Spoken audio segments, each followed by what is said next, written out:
Avant de devenir l'ange de la mort, elle était comme toi et moi, un visage familier dans la foule. Mais quelque part en chemin, elle a basculé dans l'obscurité, son âme se perdant dans les ombres. Autant que t'es jeune, autant que t'es sujet à foutre la merde. Tandis que les démons dans ta tête se multiplient. Tu dois les maîtriser dès les premiers signes. Sinon, tôt ou tard, inévitablement, tes démons prendront les rênes de ton âme et de ton corps, te poussant à commettre l'irréparable.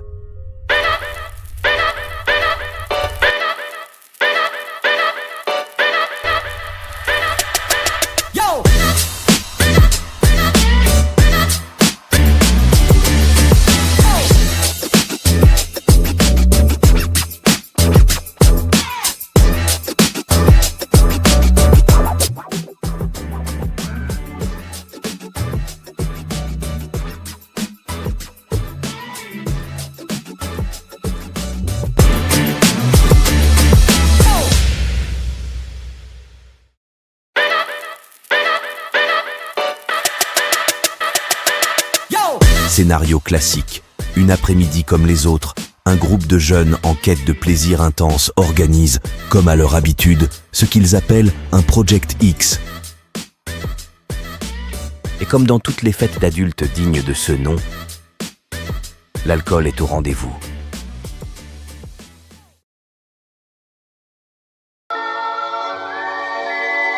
Après une quinzaine de minutes à picoler et faire les présentations d'usage, vient le moment pour chacun de se trouver un refuge pour être au calme, se reposer et surtout passer à l'action. Marcus, le coureur de jupons de la bande, a déjà trouvé la fille avec qui avoir du sexe, ou du moins c'est ce qu'il croit. Peter, surnommé El Che Guevara, séducteur invétéré, accompagné de sa petite amie Judith, tous les deux tentent de redéfinir l'amour et surtout le sexe. Marcus doit se retourner vers son pote Angelo, alias Big Jello, pour continuer à picoler, car Cindy, la maline, avait déjà un plan pour l'après-midi avec sa compagne Terry. Fumer du hookah jusqu'à overdose.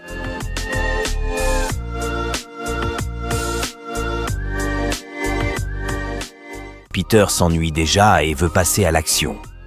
Prétendant avoir oublié de verrouiller les portières de la voiture, il propose à Judith de l'accompagner pour aller vérifier. Judith, n'étant pas née de la dernière pluie, accepte sans hésiter sous les moqueries de la bande qui a vite compris la manœuvre. S. Lamar, le bad boy lover, va profiter de cette occasion pour quitter la bande et trouver un endroit paisible pour conclure son flirt avec Cathy, qui selon lui a assez duré.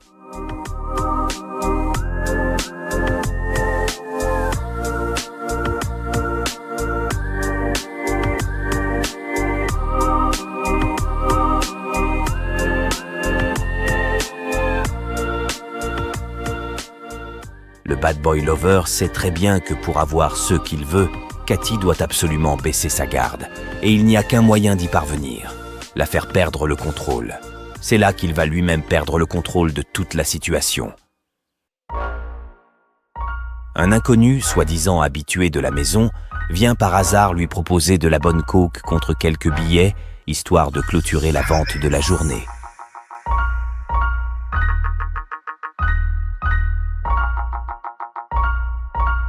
S. Lamar, n'ayant pas confiance et étant connaisseur de toutes les meilleures drogues sur le marché, propose à l'inconnu une vile somme, que l'étranger accepte sans négocier avant de vite se retirer.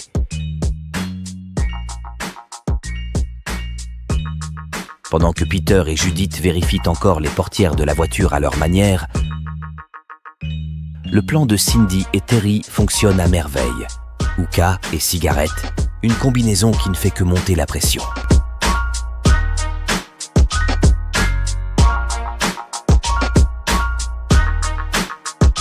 S. Lamar, impatient, prépare sa dose avec détermination.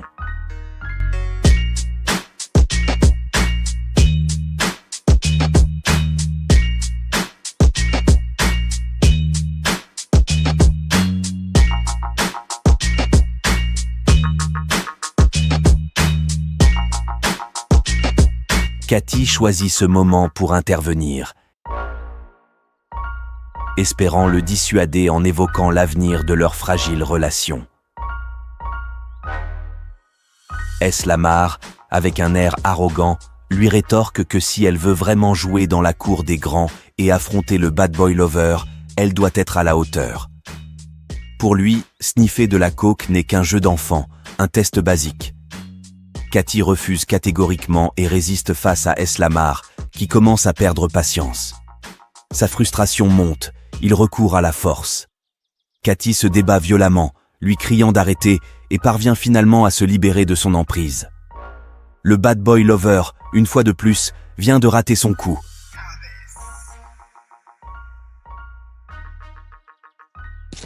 L'étranger à capuche, lui, en a pour tout le monde, et il sait bien où foutre le feu.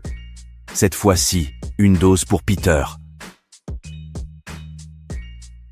Cathy, avec une lueur de détermination dans les yeux, décide que la drogue que Lamar voulait lui faire prendre trouverait une meilleure destination entre les mains des deux complices, Cindy et Terry.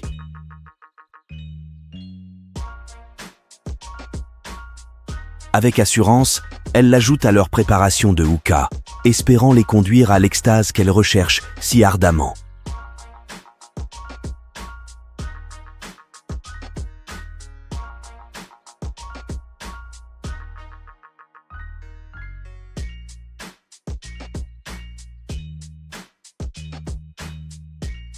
Pendant ce temps, sous l'effet de cette même substance, Peter se perd dans une étreinte frénétique avec Judith, chaque mouvement marqué par une passion débridée.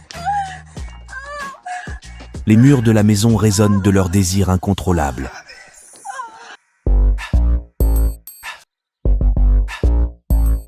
La tension est palpable, chaque seconde semble durer une éternité. Cathy, de son côté, son cœur bat à tout rompre, ses sens sont en désordre, et des pulsions incontrôlables envahissent son esprit. Elle sait qu'elle doit faire face au désir brûlant de son admirateur fou. Le bad boy lover. Lamar, légèrement éméché, ne se fait pas prier.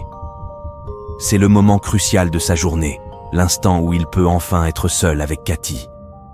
Il laisse le paquet de drogue à Big Jello et Marcus, qui sont presque inconscients, épuisés après avoir bu des bières tout le trajet, et finit une bouteille à eux deux.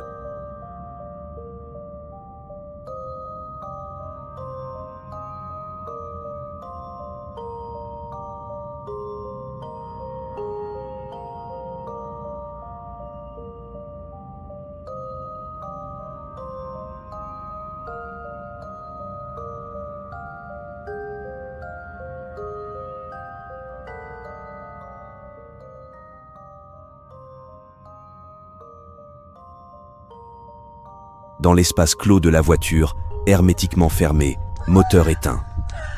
Deux cœurs battant à toute allure, alors que la drogue fait effet. L'adrénaline monte, l'oxygène manque, et les corps à moitié anesthésiés luttent. Finalement, le cœur de l'un d'eux lâche. Comme toujours, en amour comme à la guerre, c'est le plus faible qui succombe.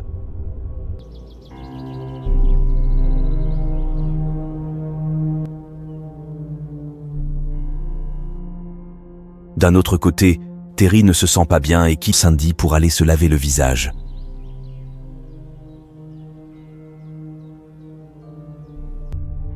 Lamar, lassé des préliminaires, veut du sexe sans attendre.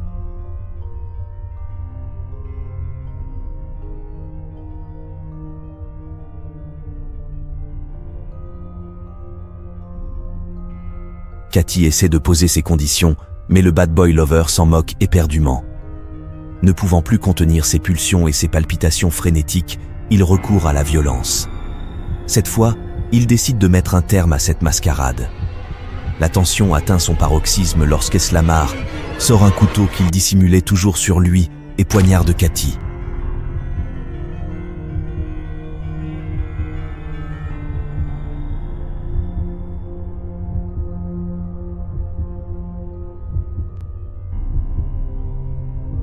Terry, essayant désespérément de comprendre ce qui lui arrive, est convaincu que le tabac et la hookah n'ont rien à voir avec cette intense palpitation et cette envie irrésistible de commettre une énorme erreur. Elle lutte pour se contrôler. Sandy, inquiète, la rejoint aux toilettes pour vérifier qu'elle va bien. Malheureusement, elle arrive au mauvais moment et au mauvais endroit.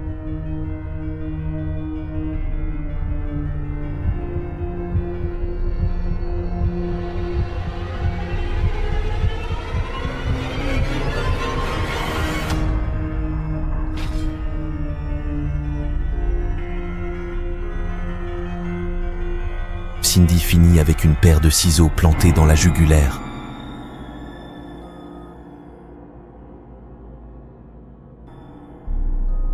Dans les dernières lueurs du crépuscule, Marcus et Angelo gisaient, leur corps secoué par des convulsions violentes.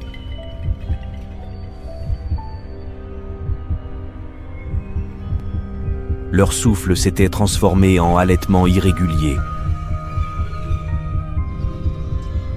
Marcus, d'habitude si plein de vie, était maintenant réduit à un amas de chair tremblante, ses cris étouffés par la torture qui ravageait son corps.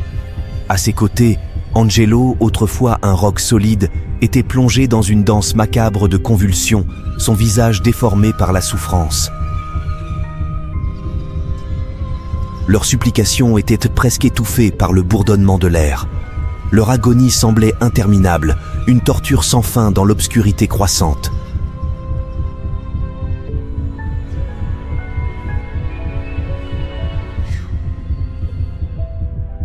Et tandis que les ombres s'allongeaient autour d'eux, Marcus et Angelo continuaient de lutter contre leur destin tragique, leur corps secoué par des spasmes incontrôlables.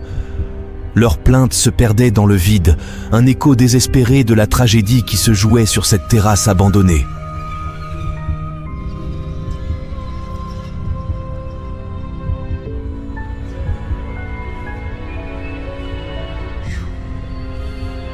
Soudain, une silhouette émergea de l'obscurité. Terry, les yeux injectés de rage, le pas déterminé. Son regard croisa celui des deux hommes souffrants, mais aucune émotion ne se refléta sur son visage. Sans un mot, elle tourna les talons, alors que Terry s'éloignait de la terrasse. Une aura sinistre la guidant dans l'obscurité, son regard erra sur les contours familiers de la voiture garée à proximité. À ses pieds, le corps inerte de Judith reposait, une silhouette glaciale dans la pénombre grandissante. Sans un mot de regret, elle contourna le corps de Judith, laissant derrière elle l'ombre de la mort qui planait sur cette scène macabre. Alors qu'elle errait dans les ténèbres, à la recherche d'une nouvelle proie pour assouvir sa soif de chaos, elle aperçut soudain la silhouette familière du vendeur à capuche, errant dans les parages. Un sourire calculateur se dessina sur ses lèvres. Se reprenant, Terry adopta une démarche vacillante, feignant l'ivresse et l'abandon. Elle s'approcha de l'inconnu, ses gestes devenant plus séducteurs, ses intentions dissimulées derrière un voile de charme factice. Le vendeur, méfiant mais intrigué, ne la repoussa pas lorsqu'elle s'approcha suffisamment près. Dans un mouvement rapide et précis, Terry planta la paire de ciseaux dans son cou, un jet de sang éclaboussant l'obscurité. Le vendeur s'effondra.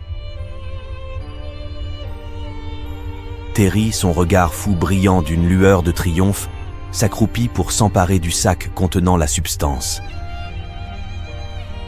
Ses pas résonnant dans le silence nocturne, tandis que son rire cruel continuait de hanter l'air lourd de là. Maudit soit celui par qui le mal a commencé, car le jour où le sang jaillira, il ne sera pas exempt. Évite toujours de juger trop vite les gens, surtout en te basant sur les apparences. Des êtres sinistres errent dans les recoins les plus sombres de la planète en quête de proie. Assure-toi de ne jamais croiser le chemin des hôtes de la mort.